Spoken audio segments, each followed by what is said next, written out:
শিক্ষী একাডেমিতে তোমাদের সবাইকে স্বাগতম।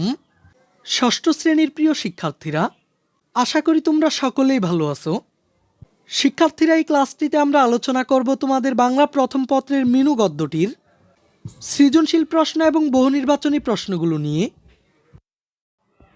আর আমরা শুরুতেই বহুনির্বাচনী প্রশ্নগুলোর সমাধান দেখব। এখানে প্রথম প্রশ্নটি হলো, মিনুর সই কে ছিল? অপশনগুলো হলো চাঁদ, সূর্য, মঙ্গল গ্রহ নাকি শুকতারা। এখানে সঠিক অপশনটি হলো শুকতারা। মিনু গল্পটিতে মিনুর সই ছিল শুকতারা। আর দ্বিতীয় প্রশ্নটিতে বলা হয়েছে মিনুর বাবা অনেক দূর বিদেশে আছে। এখানে দূর বিদেশ বলতে কোনটিকে বোঝানো হয়েছে? অপশনগুলো হলো গ্রহ, অজানা দেশ, পরপার নাকি আকাশ। এখানে সঠিক অপশনটি হলো পরপার। মিনু গল্পটিতে দূর বিদেশ বলতে পরপারকে বোঝানো হয়েছে। এরপর পরবর্তী 3 ও 4 নম্বর প্রশ্নটির জন্য এখানে দেওয়া হয়েছে। আমাদেরকে বলা হয়েছে উদ্দীপকটি পড়ে 3 ও 4 নম্বর প্রশ্নের উত্তর দাও। মায়ের ভালোবাসা পাবার প্রচণ্ড আকাঙ্ক্ষা, মাকে না দেখার অব্যক্ত ব্যাকুলতা, কলকাতায় থাকা ফটিকের মনকে আচ্ছন্ন করে রাখে, শহরের অনাত্মীয় পরিবেশে থেকে বাঁচার জন্য মাঝে মধ্যে তার মন কেঁদে ওঠে, মা মা বলে, মায়ের কাছে ফিরে যাবার আশায় থেকে ফটিক একদিন সবার কাছ থেকে চিরদিনের ছুটি নিয়ে অসীমের পথে পাড়ি জমায়। এখন এই উদ্দীপকের আলোকে প্রথমেই 3 নং প্রশ্নটিতে বলা হয়েছে, উদ্দীপকটিতে মিনু গল্পের কোন বিষয়টি লক্ষ্য করা যায়? অপশনগুলো হলো আত্মীয়ের অনাদর অবহেলা, প্রিয়জনের প্রতি মমত্ববোধ, প্রকৃতির প্রতি আকর্ষণ নাকি শারীরিক অক্ষমতা। এখানে সঠিক অপশনটি হলো প্রিয়জনের প্রতি মমত্ববোধ। উদ্দীপকটিতে মিনু গল্পের প্রিয়জনের প্রতি মমত্ববোধের দিকটি লক্ষ্য করা যায়। আর সবশেষ 4 নং প্রশ্নটিতে বলা হয়েছে, উদ্দীপকটিতে মিনু ও ফটিকের পরিণতির ক্ষেত্রে প্রযোজ্য প্রকৃতি হলো শ্রেষ্ঠ আশ্রয়, স্বাভাবিকতা জীবনে অপরিহার্য, পারস্পরিক সহমর্মিতা জীবনকে বাঁচিয়ে রাখে। এখানে সঠিক অপশনটি হলো 1 ও 3। এখন চলো আমরা সৃজনশীল প্রশ্নটি দেখে নিই। শিক্ষার্থীরা, মিনু গদ্যটি থেকে তোমাদের বইয়ের শুধুমাত্র একটি সৃজনশীল প্রশ্নই দেওয়া হয়েছে। আমি প্রথমেই তোমাদেরকে এই সৃজনশীল প্রশ্নটির সমাধান দেখিয়ে দিব। এরপর আমি তোমাদেরকে অতিরিক্ত একটি গুরুত্বপূর্ণ সৃজনশীল প্রশ্নও দেখিয়ে দিব। আর এজন্য কিন্তু ভিডিওটি না টেনে সম্পূর্ণ ক্লাসটি তোমাদের দেখে নিতে হবে। আর তোমরা যদি এখনও এই চ্যানেলটিকে সাবস্ক্রাইব না করে থাকো, তাহলে এই চ্যানেলটিকে এখনই সাবস্ক্রাইব করে দাও।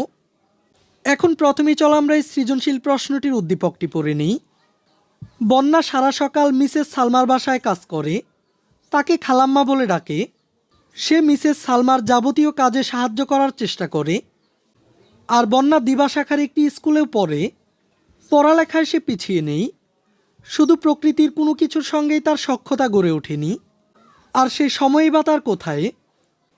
তার নিজের জীবন আর কাজ নিয়ে সে ব্যস্ত, প্রকৃতিতে নয়, নিজের কাজেই সে শান্তি খুঁজে পায়। বন্যা তার কাজ দিয়ে কথা দিয়ে মিসেস সালমাকে এমন করে নিয়েছে যে মিসেস সালমাও বন্যাকে পরিবারের অন্য সদস্যের মতোই মনে করে।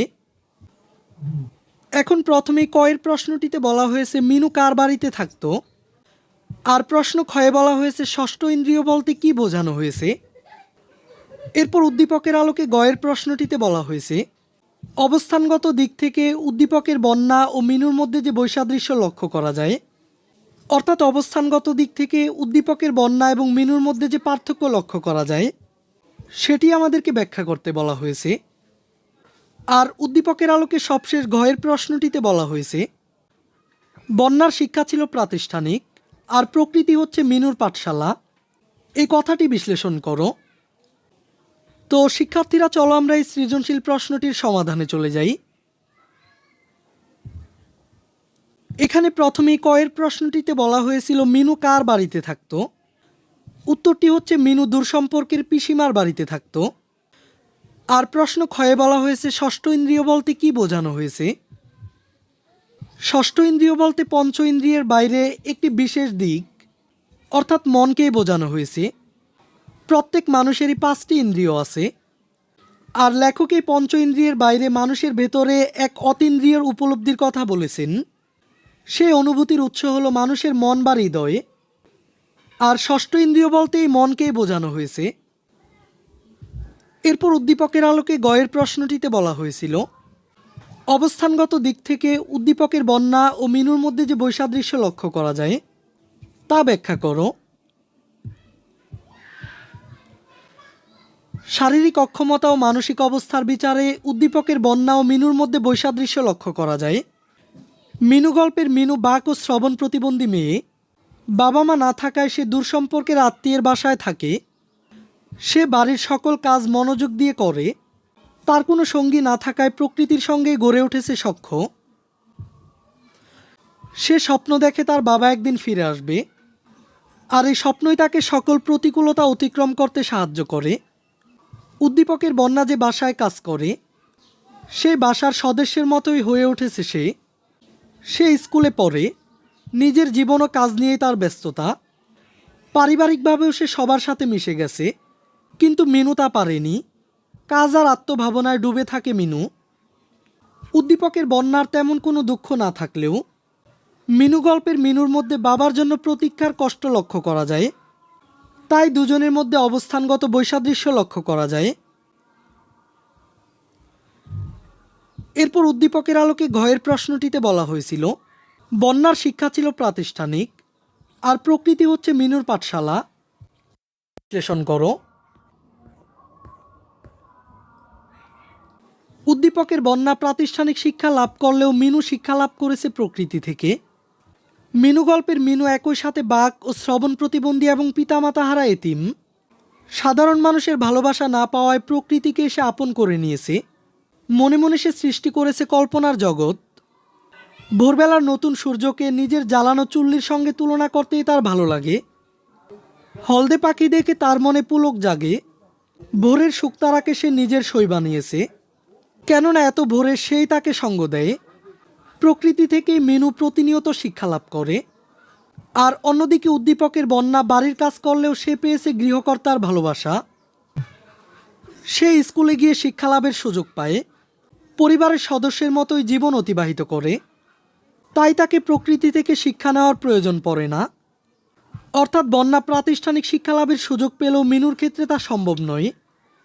সে বিরূপ সমাজে বসবাস করায় মানুষের সহানুভূতি পাচ্ছে না, আর তাই পাঠশালারূপ প্রকৃতি থেকে মিনু শিক্ষা লাভ করেছে।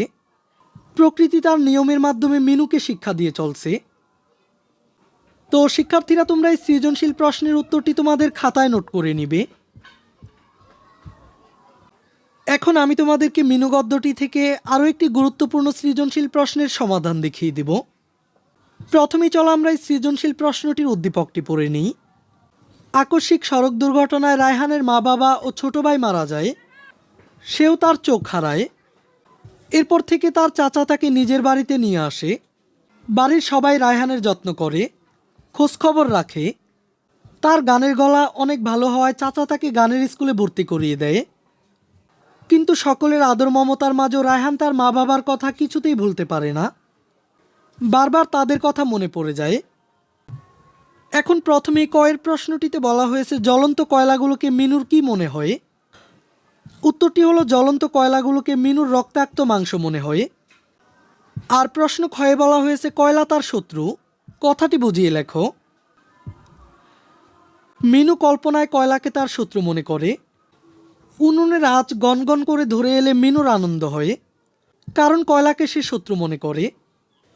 প্রতিদিন সকালে ঘুম থেকে উঠে এই কয়লাগুলোর উপর রোজ হাতুড়ি চালাতে হয় মিনুর। তাই হাতুড়ি দিয়ে কয়লা ভাঙার সময় মিনুর মনে হয় কয়লাগুলো যেন তার শত্রু, আর শত্রু মনে করে কয়লাগুলোকে সে আঁচের আগুনে জ্বালাতে থাকে। এরপর উদ্দীপকের আলোকে গয়ের প্রশ্নটিতে বলা হয়েছিল, উদ্দীপকের রায়হানের সাথে মিনু গল্পের মিনুর মধ্যকার বৈসাদৃশ্য ব্যাখ্যা করো। অর্থাৎ উদ্দীপকের রায়হান এবং গল্পের মিনুর মধ্যে কি কি পার্থক্য রয়েছে, কি কি অমিল রয়েছে। প্রেক্ষাপট ভিন্ন হওয়ার কারণে উদ্দীপকের রায়হানের সাথে মিনুর বৈসাদৃশ্য বিদ্যমান। মিনু গল্পের মিনু চরিত্রটি বাক ও শ্রবণ প্রতিবন্ধী। তার মা বাবা নেই। সে আশ্রয় পায় দূরসম্পর্কের এক আত্মীয়ের বাড়িতে। অক্লান্ত পরিশ্রম করে তার সময় কাটে। মানুষের ভালোবাসা থেকে বঞ্চিত হয়ে সে প্রকৃতিকে আপন করে নেয়। আত্মীয়ের বাড়িতে সে এক প্রকার সর্বগুণান্বিতা চাকরানী হয়ে টিকে থাকে।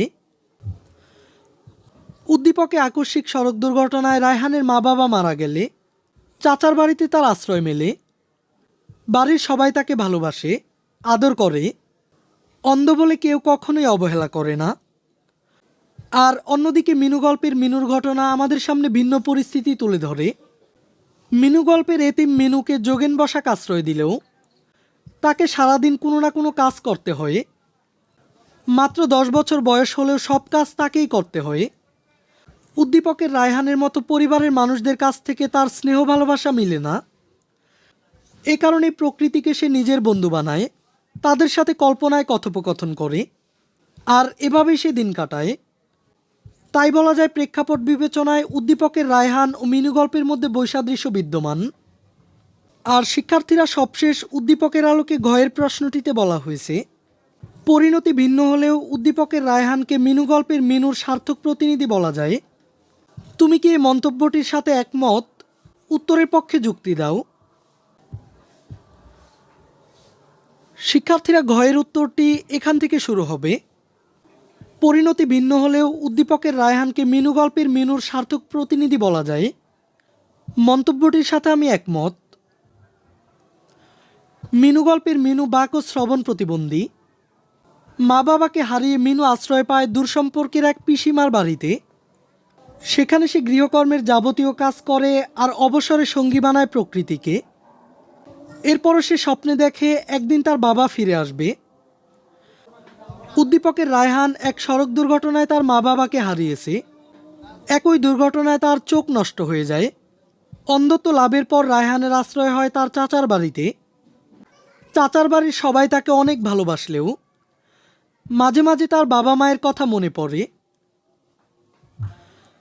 উদ্দীপকের রায়হান ও মিনু গল্পের মিনু উভয়ই ঘটনাচক্রে এতিম হয়ে যায় এবং দুজনই প্রতিবন্ধী। মিনু বাক ও শ্রবণ প্রতিবন্ধী এবং রায়হান দৃষ্টি প্রতিবন্ধী। দুজনের ঠাঁই মেলে অন্যের বাড়িতে। মিনু ঠাঁই পায় দূরসম্পর্কের এক পিসির বাড়িতে, আর রায়হানের জায়গা হয় চাচার বাড়িতে। রায়হান এবং মিনু দুজন দুটি ভিন্ন পরিবেশে থাকলেও বাবা মায়ের কথা ভেবে উভয়ের মন বিচলিত হয়। তাই বলা যায় পরিণতি ভিন্ন হলেও উদ্দীপকের রায়হানকে মিনু গল্পের মিনুর সার্থক প্রতিনিধি বলা যায়। তো শিক্ষার্থীরা এই প্রশ্নের উত্তরগুলো তোমাদের খাতায় নোট করে নিবে। এই ক্লাসটিতে এই পর্যন্তই।